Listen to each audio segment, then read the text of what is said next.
evening from my star in the galaxy. Good afternoon from Michael Hodges' star in his galaxy, and where we're streaming all over the world. It's sometime in the day. We are live, and my name is Dr. Tova Goldfein. This is TMS Roundtable Recovery from Chronic Pain and Autoimmune Disease, and I'm always happy to be here each week. And, I was thinking before, like, it's time for me to get a microphone.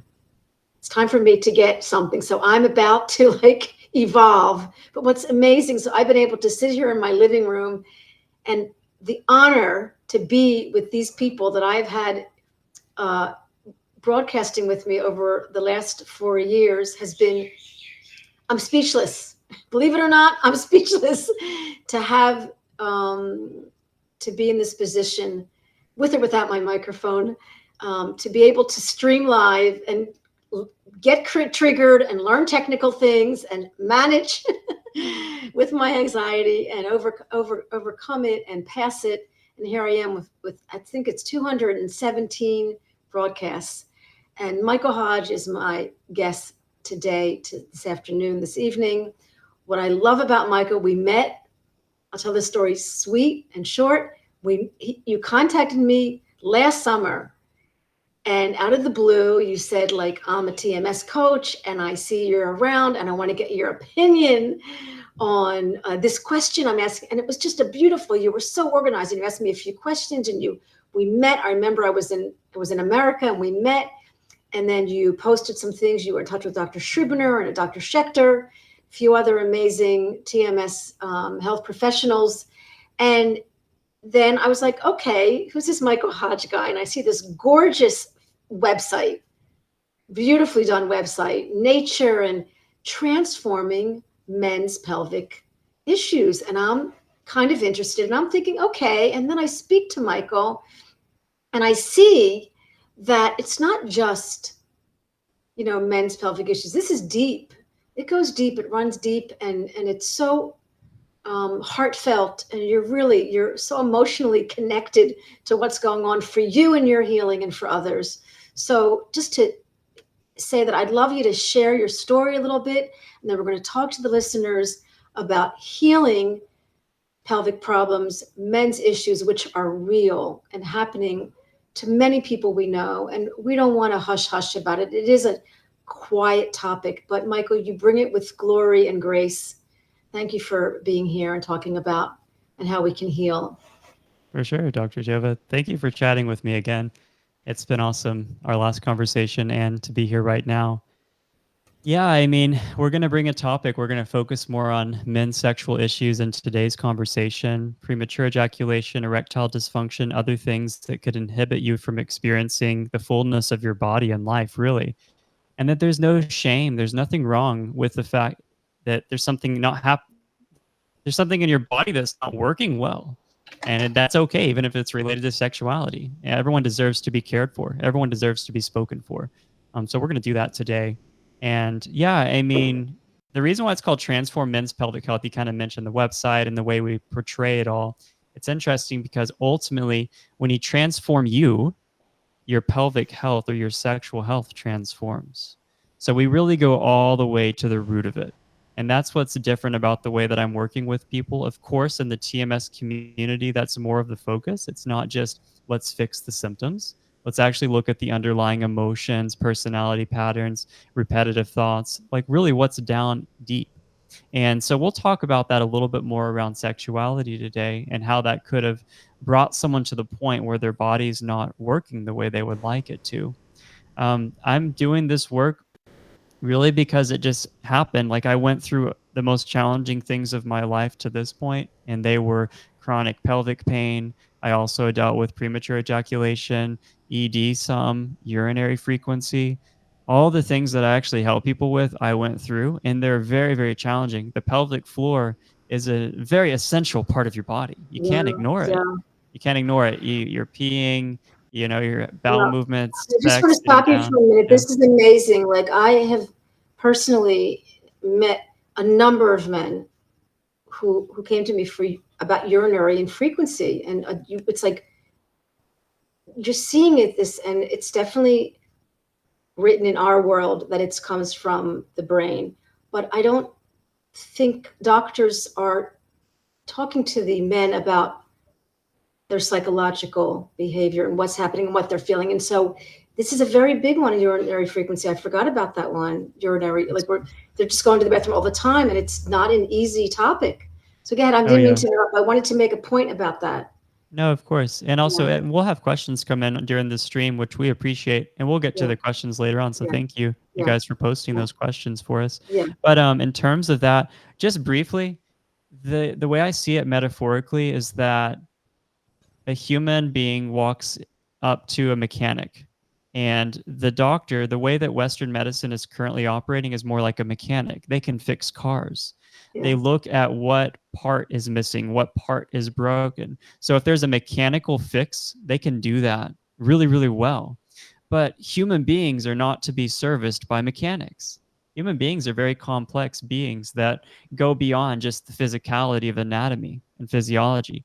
We have hearts, we have emotions, we have minds, we have thoughts, we have a lot more going on. So it's just ultimately the way that allopathic medicine is currently operating. And of course, there are deeper truths, and if we can help, I really want to help people become their own doctor. Not to say that in an irresponsible way, but you have the answer inside of you because 100%. you actually are unknowingly creating your own health condition, and you have the power to reverse it. Unless there's like a structural thing that just happened, you were in an accident or a pathological disease, I'm aware you might need some help. But for most people that are coming to us, right, they have psychophysiologic disorders, and they're creating it unwillingly, unknowingly, but they have the power to reverse it. Yeah, yeah, 100%. 100%. So go ahead, talk a little bit about how you figured out that your issues were mind body, how you were able to accept them, incorporate them, embrace them, and then they left. They, you were able. They're. It's not like, look, I don't use the word cure, but you're not suffering, you're not struggling, and then you got into this. You became a coach, and now you even wrote a book called The Root Yeah. Cause, which is coming out next year. Let's talk a little bit about that journey so people can hear how you had to be patient with yourself. You went to doctors, you had tests done, you had to really understand Michael through this. Yep, that's it, exactly. I will. And I talk a lot about my pelvic pain journey, if you will. I'll talk about the premature ejaculation journey some because it's more specific to our conversation, and they're interrelated, of course, in ways. But this is a very challenging situation because your body doesn't respond in a way that you would like it to. So for many people who have pre-jac, they're ejaculating in 1 minute or less, sometimes 30 seconds or less, sometimes before they even penetrate. They're really never able to actually have sex. It's just like right then it moves on.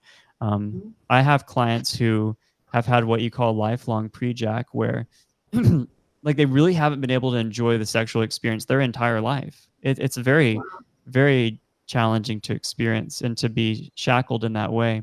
And they could be meditating, they could be like doing journaling, they can be doing practices like I'm doing edging, I'm doing Kegels, I'm doing reverse Kegels, I'm doing all the things I've read on Reddit. I've watched the YouTube videos. Why is it not changing? And even in my Yeah. case, it was a problem to a degree when I was younger, but it wasn't to me because I was like younger and just like having fun, and it didn't seem to be as much of an issue. Once I was 22, I started to have pelvic pain, pelvic floor tension, started to have a lot of other challenges just sitting down, exercising. It didn't feel very normal to have sex. I would have flare ups after ejaculation. And then I also started to Wow. ejaculate a lot sooner. So like I had like a lot less control. And that went on for years. So it was exacerbating the life reality that I was going through. But even as I was letting go of tension and kind of letting go of some of the pain, because those are extremities, I would call them, because admittedly, if you're in severe pain, it is more pervasive than premature ejaculation because that's something that you don't do as often. You don't have sex as often. Mhm. Um, Mhm. but I was starting to let those things go some, and I was still like not really able to control my body though in terms of the ejaculatory reflex. And at this phase, again, I started to do the practices. I'm like, let me learn about Taoist practices, tantric practices. Let me learn about edging, where you're lasting longer, not ejaculating. Let me learn about like how can you retrain your body. And I was doing a lot of that, but it still wasn't changing that much.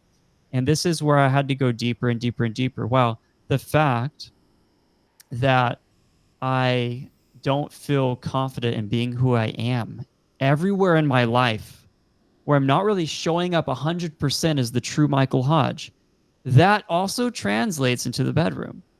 So if there's a constriction to my character and I'm holding things back, I'm holding back my voice legitimately, like I was very quiet, holding back speaking outwardly, dancing. I was afraid to dance. I was afraid to move my body freely. So I'm Wow. holding back movement, holding back my voice, holding back my authenticity in my relationship with my wife at the time, with my family, with just the way I was living. You know, I was very contracted, is what I would say. By myself, Right. of course, I was contracted due to patterns that I had lived throughout my entire life to that point. That contraction puts pressure down on you. And it ultimately can create that dysregulation where your body's just not free. If you talk to someone about like the best sex they've ever had in their life, they'll say something similar. They're like, oh my gosh, I was just like, I wasn't worried at all. I wasn't thinking. I didn't have an agenda that day. It was kind of like Well, vacation. I It was just happened out drunk of or nowhere. high and wasn't in reality. I was drunk or Perhaps. high and just completely like letting go. As an example, yeah, maybe even if you had substances assist you, but what this is doing is it's showing us, you know, the conditions for ecstatic sexual connection. The conditions are not being in your head, but being in your body, and also being in a body that's open and fluid and free and relaxed. And that doesn't just come from doing a yoga class right before you make love. That doesn't come just from doing a breath work. It comes from the state of your repetitive thoughts, your perception of self, the belief systems, emotions that might be trapped and stuck that you haven't been fully feeling and letting through you. So, really, I finally started to look more at that deeper matter, which also led me to this situation with my wife at the time because me being my true self wasn't in alignment with being with her in that way. And so that created a massive issue in our relationship. I was afraid, though, I was afraid to step up to that and be my true self because I knew it would rock the boat tremendously. And I was fearful of what would happen if I rocked the boat. Um, Right. so that's just kind of a little bit about what I went through. I think that's happening. Look, that's a relationship bridge that needs to be crossed. Are people communicating? Are people being honest? Are people feeling safe? And that directly reflects in our sexuality, our intimacy. It's a direct relationship. You know, it's a communication. Sex is a communication. So and you know, we know in this work, if you know yourself and you understand yourself and you accept yourself, and what I called you accept the parts of you you don't even really like, but that you accept. So you're shy. Shy isn't being a bad thing. You know, extra shy is not a bad thing. Shy, you know, it's just your nature. So how do you embrace even the parts of you? I remember going to therapy when I was a teenager. I wanted them to help me. I wanted the therapist to make me less sensitive. I said, I want to leave here with an alligator skin. What can you do for me? I will not live my life sensitive. It's bad. People tell me it's bad. I'm too sensitive. I'm a sponge. Stop. Change it. No one ever said. And finally, I got it that I needed to channel this quality to serve me. So part of what you're saying is if somebody knows themselves, they'll be able to understand their communication sexually. And if they're not knowing themselves, they're hiding, they're ducking, you know, Yeah, they're using defense mechanisms, they're rationalizing, and then they're repressing feelings, and then we're in the whole cycle, you know, the fear exactly. pain cycle. So I want to say to the listeners that whatever symptom we talk about, I don't think there's anything unusual that we're going to say regarding the method of healing or what the root cause is. And the root cause is the name of your book, which is a beautiful name. And I The read root some of your truth, book. actually. The root truth. What's it called? The root The truth. root truth. Yeah. Even better. And why that title? Because I think that we're in agreement. Like what? But why that title? What made you decide to do that title? Right. Yeah. Because It's sort of a play on words, but it's the truth at the root level, and also the truth about the root, because the pelvic region is the root of your body. It's known as the Beautiful. root chakra. So we want Beautiful. to, yeah, bring out that truth and also give you the deepest level of understanding of what's going on inside of you. And Wow. another thing I was going to talk about, kind of similar to what you said, is that I noticed that myself and a lot of men derive our self worth from how good we are, you could say, at sex, or how good we are at pleasing our partner, or do we give our partner an orgasm? And when you derive your self worth from something, you put a lot of pressure on yourself to succeed in that area. So if you think I have to be a certain way in order to be loved or liked or be a man or be masculine or whatever, and then you're not reaching that standard all the time, you have a lot of self retribution and flagellation and self hatred and a lot of critiques and everything. Basically, you're putting pressure, and if there's pressure in an area, that's always going to create dysregulation as well. And Right. another thing you were talking about, this being yourself, find yourself. I know people are listening to that. They're like, I don't really, how do I do that though? Because I thought that I was being myself, but apparently I wasn't because I'm Right. Right. experiencing a dysfunction. So, what Right. I would say is, like, first of all, little clues. Notice the way your body feels when you're in certain environments. So, if you are with your partner and maybe you feel like kind of you have to walk around on eggshells, if you do anything wrong, like you'll get in trouble, or you're afraid to speak out and say something or like make a joke. But then, like, when you go to your friend's house, you like feel totally chill. You're at your friend's house, you're like, I can relax. Or I remember whenever I was in this relationship, I would be like in the house and had a separate building that was my office, and like I would walk over to my office and feel like 30% more relaxed as soon as I opened the door. What I'm trying to give you an example of is not just about other people, but notice the in your side of your body. People will be like, oh, I feel like I'm myself, I'm alone. But when I go to my parents' house, I feel like minimize myself and I have to be a different person that my parents want me to be. Anytime you're putting on an act or having to fake with these personas and putting on various masks, it requires a lot of energy and it's very stressful. And if you're doing it with, again, like your primary relationship, your spouse or your partner, that's most of your life. So Yeah. notice where you're not being free. Notice where you don't feel fluid and open and relaxed. Yeah. No, it's a number one uh, take home tool. I call it take home psychological tool to notice what you're feeling in your body. And then after that, to be able to notice when you feel more relaxed. And then what, Michael? And then how do we harness that? How do I continue to act in a way, behave in a way in uncomfortable places and don't lose myself?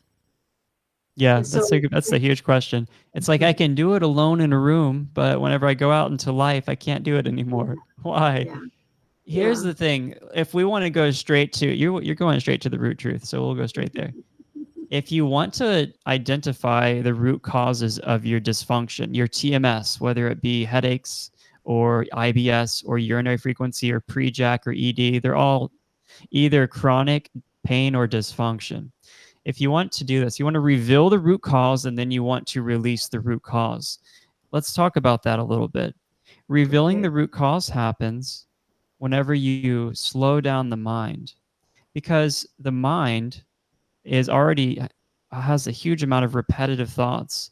The subconscious matter is showing up over and over and over again, and you go into distraction as well. So when you start to feel something that you don't like, let's say we start to feel an emotion, we can't even tell. We're like, I don't really like this. You might even be watching a movie about someone breaking up, and it like hurts you because you just had a breakup a year ago. You're like, I don't really want to watch this right now.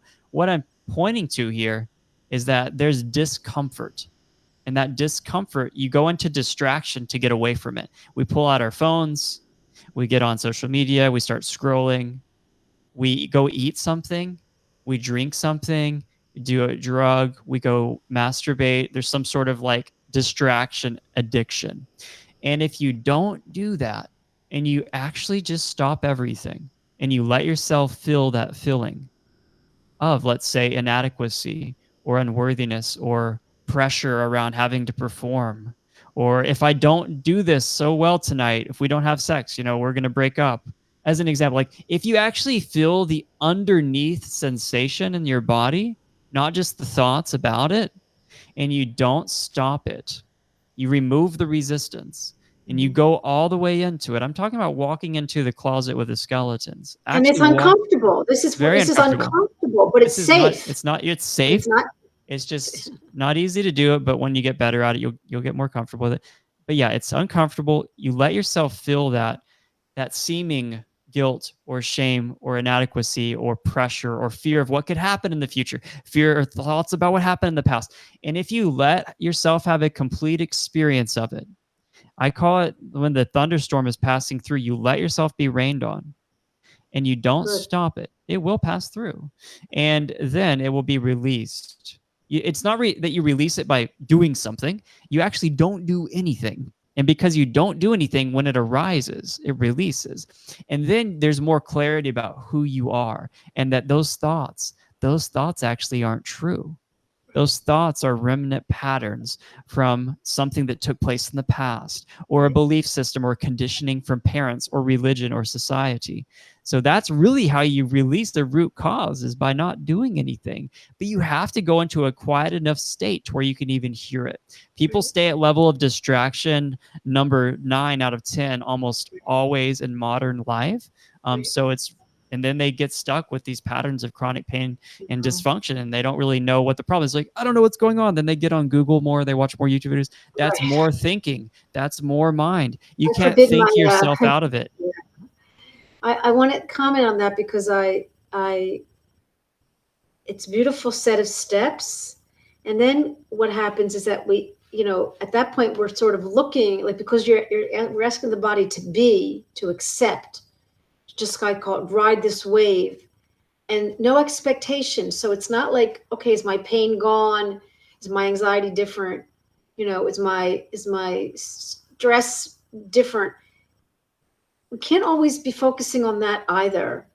It's almost like we have certain people we have to say it, and then be like, don't, because then the expectation, well, I expected yesterday the pain went away and today it didn't, or yesterday I had great intimacy and then I didn't. So I want to say that this is because this takes time, and we need to add in there patience. We need to add in there like radical acceptance, radical compassion, radical love. And this is not something we've learned. And TMSers, we have not learned this. We've come into this adulthood through survival many times, and you guys have overcome amazing things, amazing adversity, and you'll overcome this. I don't like the word overcome. You'll pass this. You'll pass this. But for many of us, it's not about just changing the symptoms. It's about getting to the root cause, being there, as you said, feeling the loneliness, feeling the anger, feeling the fear, and seeing it as a friend. Can we talk a little bit, like seeing it as a friend? Yeah. Like, wait a minute, this is where I'm uncomfortable. I want to go back to my comfort zone, but this needs to become your new comfort zone. I'm seeing it as kind of like a few steps that people take, and then Absolutely. be patient with yourselves and loving. Exactly. And because here's the thing, I have a little metaphor for everyone around this. What happens though is people, they might even have a good experience. Like I have meditations, I have some root cause release sessions that go pretty deep, and people will be like, wow, I feel pretty good right now. But then a few hours later or the next day, their pain comes back. And what happens is that most people are using a magnifying glass. So they're like, why did my pain come back? Okay. Yeah, well, I did sit down in a chair for longer than normal yesterday. Plus, I ate cheese, which I, sometimes get that. And then I also had sex. And so, like, that probably is it. So, like, if you think about it, though, there's a magnifying glass, and you're like looking and looking and looking out there. I'm looking at the world around me for the reason why this stays. Like, oh, I still have pelvic pain. I still have ED. I'm still ejaculating quickly. Like, what is going on? If you replace that magnifying glass and you switch it around and you give yourself a mirror instead, and then Beautiful. anytime the symptom arises or there's a sensation, pick up the mirror in front of your face and see what the mirror reflects. The mirror will Beautiful. reflect the truth.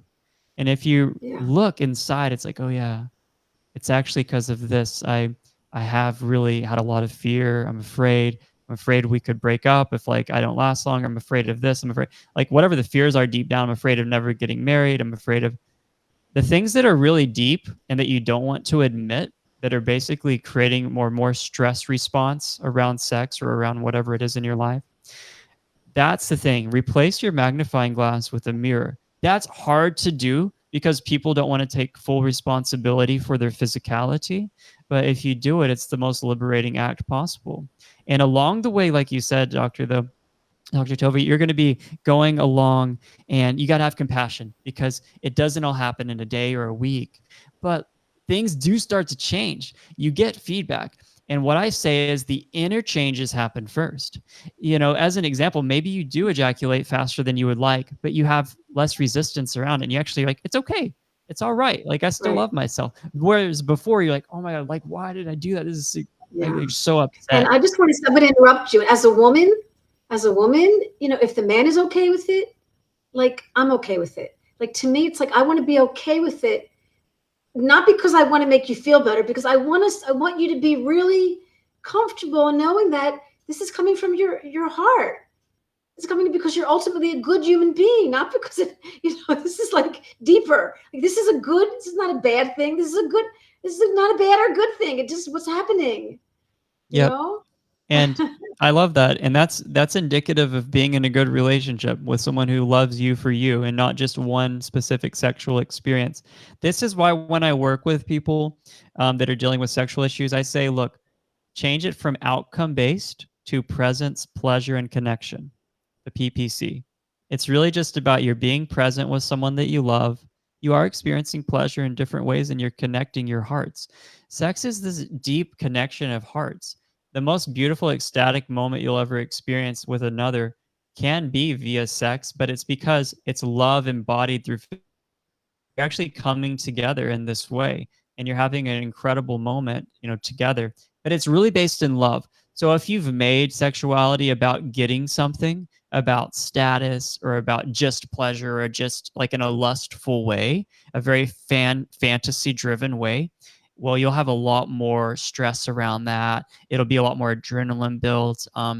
And you'll find more of an emptiness too. It'll be like a drug that you just keep taking over and over again versus Yeah. this wholesome grounded sexual experience. But yeah, that's what I say. Take the outcome off the table and like give yourself the time and start making the inner changes. Now, I do have to point out though, when it comes to premature ejaculation and ED, there are some physical practices with your body that actually do help. But if you do them first, so a lot of people are trying to fill up their hot air balloon with more and more air, fill up their hot air balloon so it can go higher and higher and higher. But the balloon is tethered to the ground. That's why it's not going anywhere. You need to disconnect the tethers first. So that's recognizing the root cause, letting them go, and then you can fill the hot air balloon with more air and go higher than ever before into nirvana. That's totally good. And so by all means, like in my Vigor program that I guide guys through, we have rewiring practices where you're doing solo masturbation practices that actually help you to go from watching porn and ejaculating really fast to literally just being with your body, doing breath work, moving the sexual Wow. energy, experiencing the arousal level, and controlling that and being aware of that so that when you're with a partner, you're able to translate that in. Because this is a huge thing. The way you practice is the way you play. A lot of the people I work with who have pre-jack, especially, they've been masturbating to porn since they were teenagers, and they've wired their brain a certain way. Every time I have sex, I ejaculate, and it's pretty fast, and I do it a certain way. So if you get out of your head and you get into your body and you stop doing this very visual, mental, fantasy-oriented sex practice, you're able to then bring that to your partner and have a much deeper, more intimate experience. Yeah. So that rewiring does help a lot, but again, you still have to look at the root cause elements of it too, than just No, doing you're those asking practices. people to be I'll say this over and over again, even if I say it every show. Michael Galinsky and I talk a lot about the movie All the Rage. He was going to call it All the Acceptance, but it would not be such, it wouldn't have, attracted attention in the box office. And we are asking ourselves to be intimate with ourselves, to have a relationship. And when you become disconnected or you lose attachment to self or authenticity, TMS can grow there quickly. It's like a little bit of a place for toxicity, and TMS happens, and we start to have symptoms from A to Z. And so, coming back to the self and loving what is, and all these different new age, I don't like the word new age, but these books about mind body, these more mindfulness books. Whatever Arises, Love That is another amazing book by Mark Kahn. And I use the word a lot because we have to accept. And what you're asking people to do is also, to draw them to themselves, because pain and symptoms are coming because the body is feeling imbalanced. The body is literally protecting you from some kind of attack. And it's you that's attacking yourself in an unconscious way. It's a conflict, it's a disconnect, it's a a separation, and you're asking people to come towards themselves. And intimacy with oneself is a key. I mean, I call it intimacy with your clothes on when you're dealing with yourself, because you're going to have to love yourself. You cannot heal a body you hate. And this is very tied into sexuality. And maybe that's why there's so many female issues going on. I mean, anything from IC to pelvic pain to pudendal neurology. It's like this modern symptom that our parents didn't have that. They didn't talk about it, but like, what's going on in the 21st century with these pain conditions around your genitals, around your root chakra? Mm-hmm. You're right, Michael. What's happening with ourselves? Yeah, there's a lot going on there. I mean, there are different areas you can look at, but the root chakra, the root, that first energy center of the body, which is actually a mini nerve plexus. There's a mini nerve plexus, which is like a miniature brain, you could say, that operates the organs, the hormonal centers, everything in this part of the body. They're very influenced by the statements of survival and sexuality. So if you have this statement of not being comfortable in your home life, or you're always striving for more and more and more, this is something that I can relate to in a lot of my clients. They actually have something. They're like, I have a job or I have a business and I have a home. It's not that they're living on the street, but they're constantly in the future trying to get to somewhere else. They're always trying to get somewhere better. They're always trying to strive. So there's an imbalance in the survival aspect, you could say. And then with sexuality, there is a pretty large imbalance in general, culturally at this day and in this day and age. Many of us were raised in a religion or a culture or a household that sex is not okay to be talked about ever. I mean, if it's happening on TV, close your eyes or we change the channel. No one really ever talks about it, so it just all happens behind closed doors anyway. I think this is a major problem because anytime the pendulum swings too far to one side, it can swing to the other side. So I think the more that we feel comfortable about who we are, that it's good to be intimate, that it's good to feel pleasure, that it's good to be in love and experience that in our bodies and love all of us. Because if there's something about your body, you're like body shame, right? I don't really like my penis size or the way my vagina looks or the way my body looks when I'm naked. I don't think I'm going to be loved. I don't think I'm going to be a good partner. It's all about acceptance. So if you don't accept something, there's resistance to something. So you're resisting who you are, maybe the way you make sounds or the way your body looks or all these things, and they're relevant. Whenever you meet someone who is just totally free, and you can just tell, like, they're so free in their life, they're kind of unbound, and you basically know this person's having amazing sex too, is what I'm saying.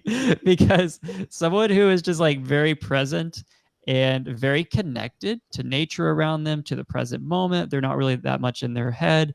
There aren't any inhibitors to that physical, sexual energy flowing through them in a balanced way. Because when it comes to something like ED or especially premature ejaculation, this is happening because there's more of an energy of stress around sex versus an energy of relaxation. So if sex is something that's stressful, because like you need to do it right, or hopefully you last long enough for your partner, or hopefully they like you, or blah blah blah, versus an energy of, and I'm just being who I am, and I love you, and I love this moment, and this is amazing. Those are drastically different, foundational energies around that act of sex that definitely influence your physiologic function too. 100%. 100%. And it is hard because we have, I don't like to, a force of culture, a cultural sense, what we learn, what we see in the home growing up.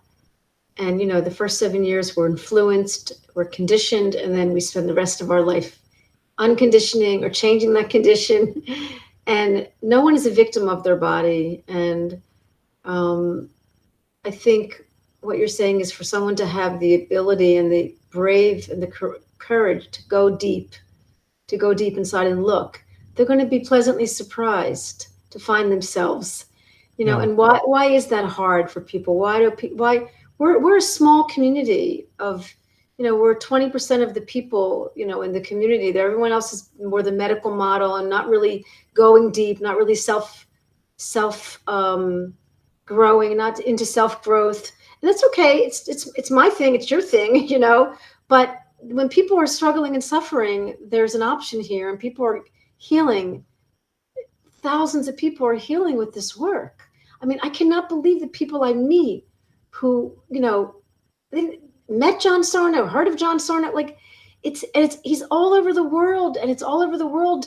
Louise Hay. We're not, we're talking about, internal, like we said, like to go inside. Why, Michael, is it hard for people? Why do people avoid that? Why is it uncomfortable for people? What? It's such a joyful thing for me to self-reflect. I mean, it's easier to run from your problems than to sit right next to them and be burned by the fire. But if you just stay with the fire, it does burn out, actually. So that's really what it is. It's easier to try to fix something over and over and over again outside of yourself. It's easier. It's actually easier, but suffering is expanded and the duration is extended tremendously. So I think that people just aren't as comfortable. First of all, a lot of times they don't even know that they can look inside. Like, whoa, really? That would change my physical body reality? You mean I can do that without a pill or a surgery or a particular, mechanical approach? And on the other hand, once they start looking inside, they're like, yeah, this is I'm gonna get on Instagram again, because there's discomfort.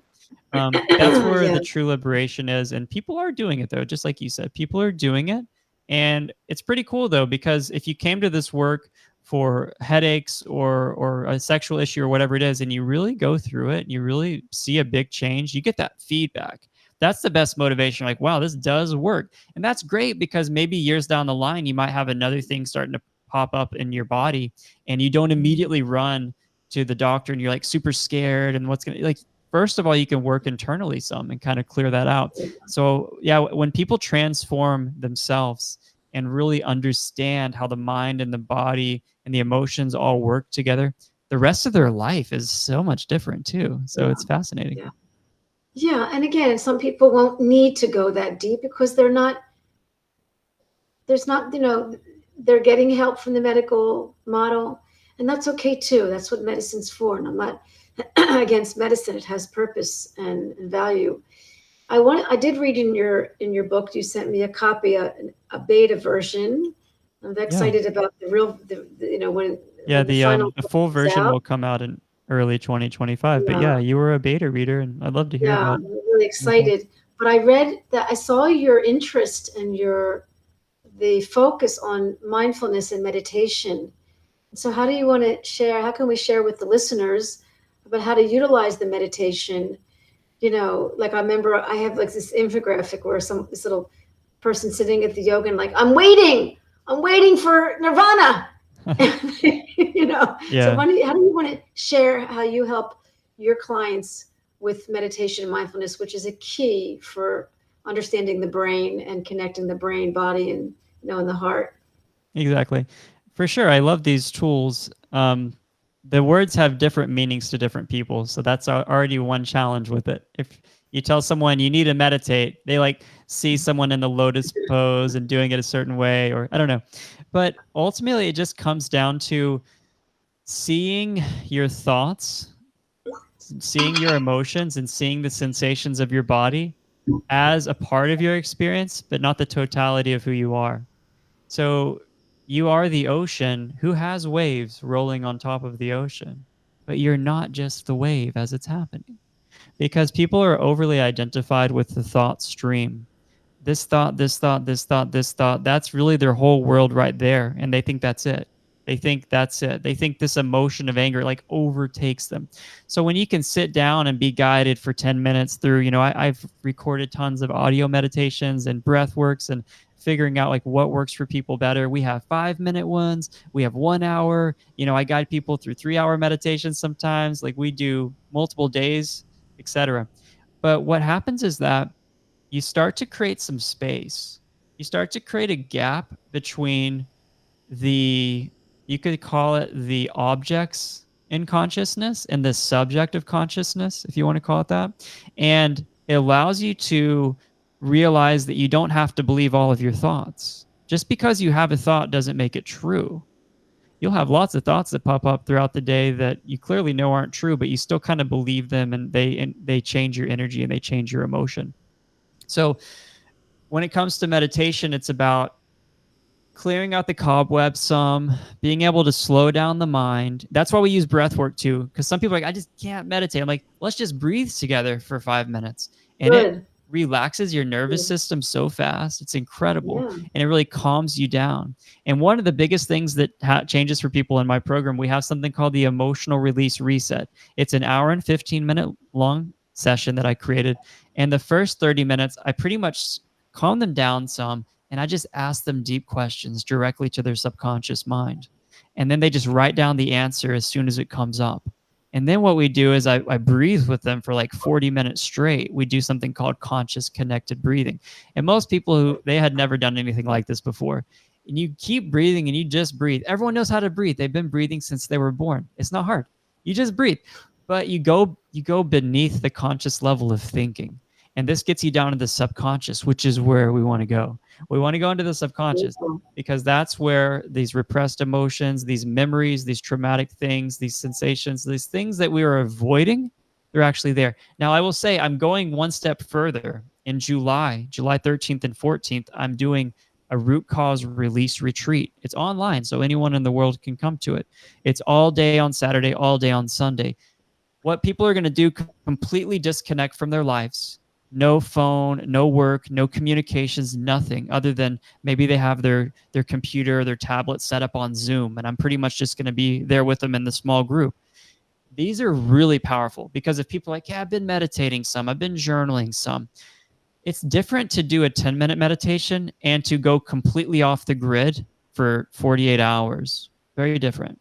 So I'll be there with them, and How does and I've heard of these and they've been so successful. Sorry to interrupt, yeah. but how do people, and again, we need to teach people how to take this into the world of, you know, traffic, of stress, of family. How do we harness that? Because that's you and that 2 day, being silent and breathing and connecting and being directly creating a bridge from your conscious to your conscious mind. You're doing it, you're able, you're capable. But then we need to practice in the Yep. real world. And we're here to support you because it's possible. You can take that experience anytime you need it through the breath, through the trust, through the belief that you can be that, Dalai Lama, I call it, with your family, in traffic, with, your boss, in a very threatened time, you can bring safety. And this is the whole, neuroplastic part, which I'm very interested in. But it's fascinating because, yes, what do you say? Just go further and say, so they leave the relation, they leave the workshop, they've experienced unbelievable depths. How do they use that in the world? Yeah, of course. And I can point to that. Let me give you a little example too. So a few weeks ago, I did a retreat in Sedona, Arizona. It's a beautiful place. And I had a client who, pretty young client, he's been dealing with severe pelvic pain and other hip issues and things like that. And he had been doing my program with me online and kind of following along. But he came out, and the day he got there, he was at level 9 pain. Level 9 pain is no joke. That's very severe. So he was in a ton of pain. And in 48 hours, he had a complete 180, not just with his physical body, but with the liberation of energy inside of him.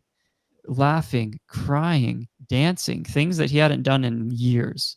It was all coming out. What happens is, what I'm trying to say is, with these retreats and these deeper immersive experiences, not that you have to do them, but I'm just explaining how they work, is that imagine you walk to the retreat and you have a 100-pound backpack on your back. You're just like barely making it in life. And if you can like drop 70 pounds at the retreat and then go on with your life with the 30-pound backpack, that's kind of what we're talking about here.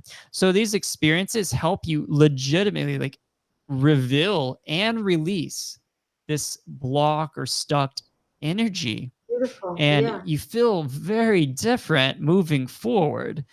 So yeah, you go back to your life just like he's gone back to his life, and now he has to approach people in a different way and kind of be this new version of himself now that he's let go of a major belief system, of a major perspective of who he is Yeah. that he knew was wrong. Yeah.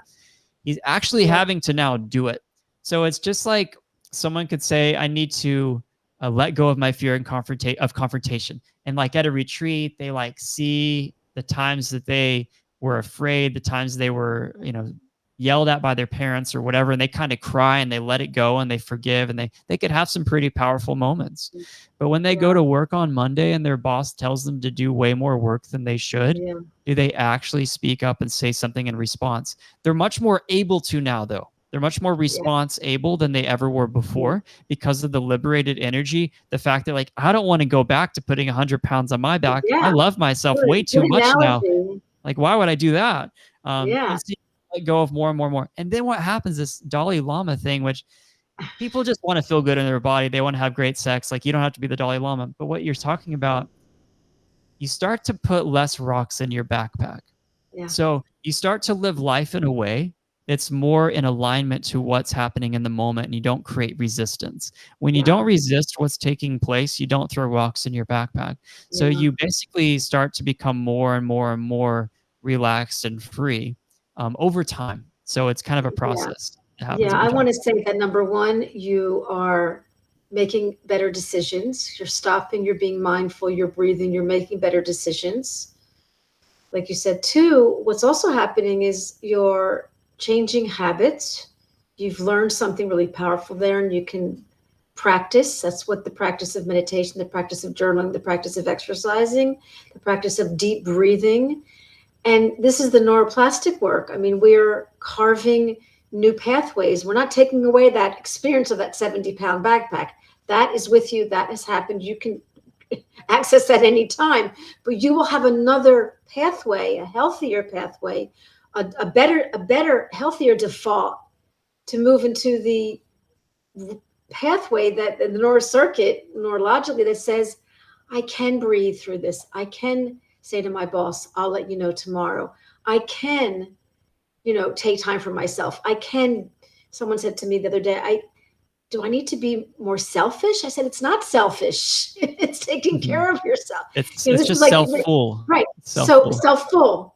And we're building literally a new relationship. No, I like to call it evolving. We're evolving.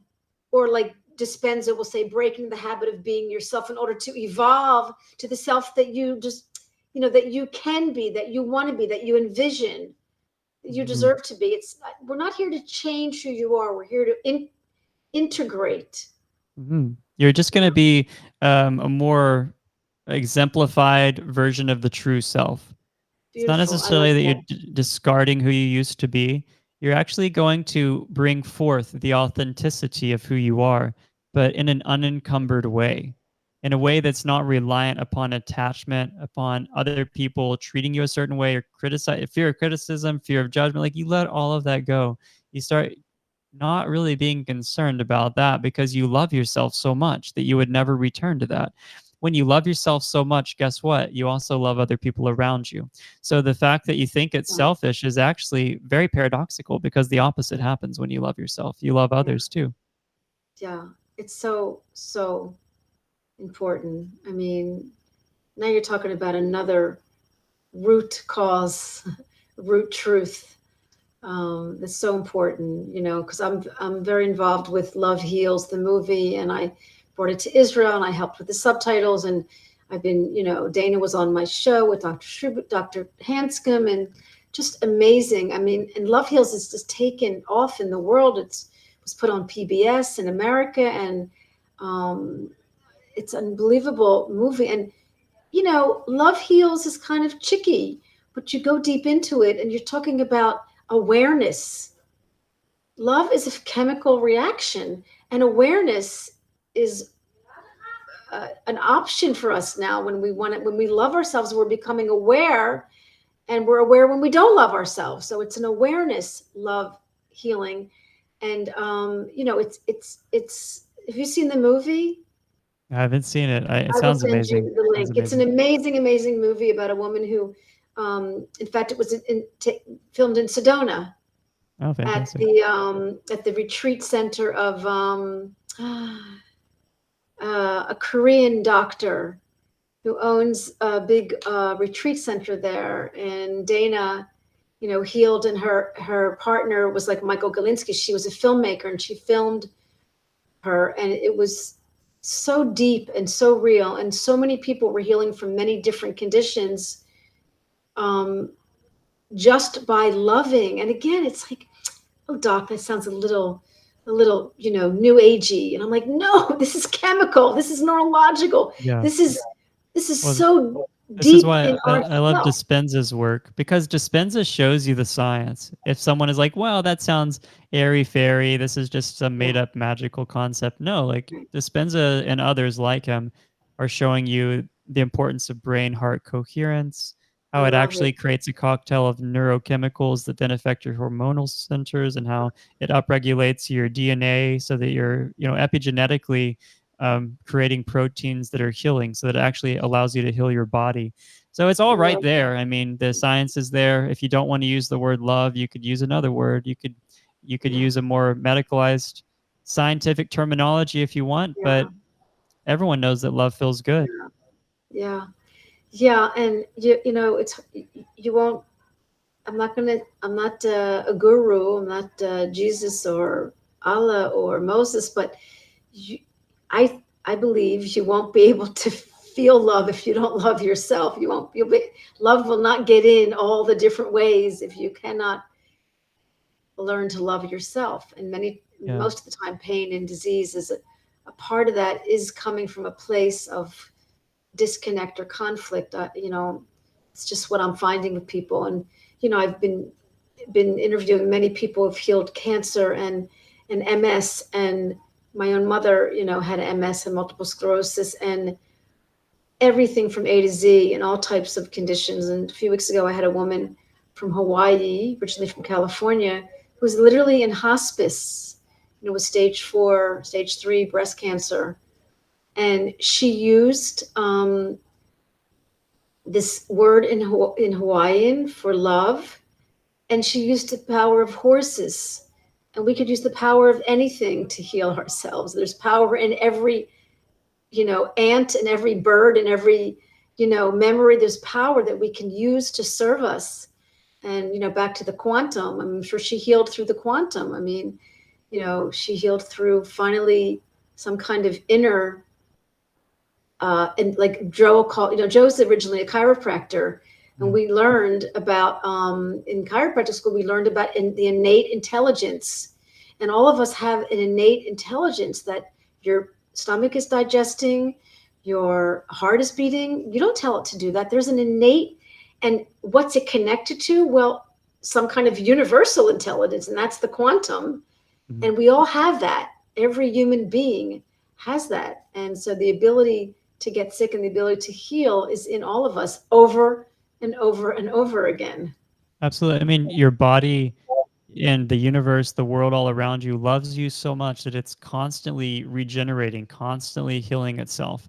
The Right. only thing getting in the way is the resistance. It's your mind. It's your own mind, your Wow. own mental patterns. So if Wow. you remove those barriers, your body does its thing.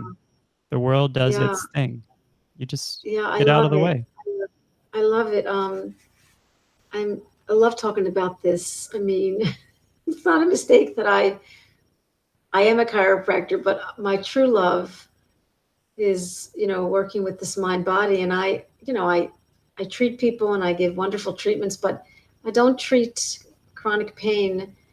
Uh, I treat the person. I won't treat chronic pain in the chiropractic way. I want to educate, and I get the opportunity to educate about the mind body and also give a good treatment. But it's important for people to know the real root cause and the depth of why you're in chronic pain. And it's wonderful, chiropractic, acupuncture, and all these things are helping people, but let you be the doctor. I mean, it's on my logo, that finding the doctor and therapist in you. And so you and I are in full 100% agreement on people's ability to heal. And again, someone might hear that, well, are you blaming me that I can't heal myself? And I'm like, no, no, no. It's about responsibility. It's about knowing the power.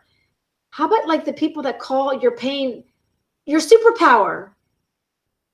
Your pain is your superpower. I have a chiropractor coming on in 3 weeks. He wrote a book called Your Pain is the Superpower. I mean, it is. And you're saying that. You're saying your identity, your authenticity, who you are, your problems are your solutions. That's what you're saying. Absolutely. I mean, everyone says the same thing, that they were grateful that they went through this pain. They were Oh, I love grateful that they went through the transformational story. When it even comes to the sexual side of things, the people who I work with are now having more ecstatic experiences that they had never had before, way beyond that they even thought sex could be, way beyond that this connection could be like. Um, and with the pelvic pain or any of these other symptoms, people's lives, they are living life in a more authentic, aligned way, and they're free and they're more aware that they have the power inside themselves now.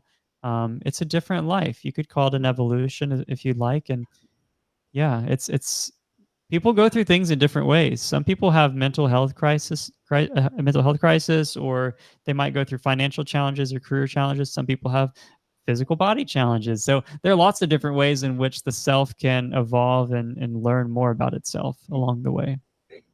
Yeah. Beautiful way to end the hour, Michael. There's been some people in the studio, no one asking so many questions, but people find us on YouTube. And Michael Hodge has a YouTube channel, Transform Pelvic Health, Yeah, transform Transform men's pelvic health. Men's Pelvic Health. Um, and And yeah, there's a yeah, website as there's a well. website. And then I actually put your website on a couple Facebook pages today, and you can always find Michael through me. Everyone knows I'm available through YouTube, Facebook, a little less on Instagram, but you can find me. And I'm here each week with the help of the internet and amazing guests like you. Maybe when you advertise for your retreat, I'll put it on my Yeah, Facebook page because it that'd be sounds something great. that I I know we need. really, the TMS community would benefit greatly from an event like this. So I'm excited about doing it. Yeah. Beautiful, beautiful. So keep me abreast of what's going on, and I'm just honored to be sitting here with you. And maybe someday we'll meet in person in my star in the galaxy or your star in the galaxy. In the meantime, I am really grateful for the internet that I can do this work. And thank you for joining me this afternoon. Yeah, thank you so much, Um, Dr. Shova. yeah, It's an honor that we had this conversation, that you care so much, and that you're not yeah, afraid to bring this conversation specifically to the world, whereas a lot of people are afraid to talk about something that's just a fact of life. yeah, yeah. It is truly it is big, and I'm not so comfortable, but I'm finding out that it's about my trauma, maybe, and maybe this was for me. This No, this it's fun. It's session. cool to see, like, to look inside, like, but why am I not comfortable Yeah, anyway? yeah, Where is yeah, that from? Instead Yeah. of just taking it as at face value, like, no, I'm just uncomfortable. I don't talk about that. Yeah. Wait a second. Yeah. Why not? Where does that Yeah. come from? Yeah. Just as a thought Yeah. experiment. Yeah. And we talked about before we went live, it's very important. I want to end with this. I mean, everyone knows that our sexuality has to do with our psychology. What's going on in our head will determine how we perform. And Michael was like, no, it's not everyone knows that. Yeah, People not think it's everyone does know truly a that. physical thing, like a fix it, break it. And because I even understood that, but not everybody understands the connection that, that the hormonal and the whole, um, and it's funny because men probably don't think they get their periods, but they have days in the month where they're more moody. I mean, men have hormones, men have Yeah. exact hormones. We're so similar in that way. Maybe you want to talk a few minutes I about mean, that I don't before we talk say too much goodnight. about hormones specifically, but notice, yeah, we have emotional waves that can come through. We can have periods of more sexual arousal. How do we engage with that? Are we always just like jumping to masturbate or watch porn? Are we like using that creative energy in our lives as well? And that's a whole nother Yeah, conversation, but I talk about yeah, things like semen retention and not ejaculating yeah, every time and how it yeah, actually conserves. Literally, when you ejaculate, that's a life right there. That's an entire yeah. baby, right? There's a Wow. lot of energy that goes into the production of sperm. No, it's Um, it's so deeper than it's deeper than and boy, I mean, you've taken a topic in the TMS world that's very unique, and you're brave and courageous to come out and talk about it so freely and to help people feel comfortable with this. And so I'm happy to be a conduit for this information. And let's keep spreading this. Let's keep getting the word out. Let's keep doing this. absolutely, we'll keep doing it. Okay. Yeah. All right. Wonderful. Have a great rest of the day. Good night and God bless to everybody that's on the live show. We'll see you in the YouTube and in our virtual reality in cyberspace. And I'll see you again next week. All the Bye, best, everyone. Michael. Thank Take you. care.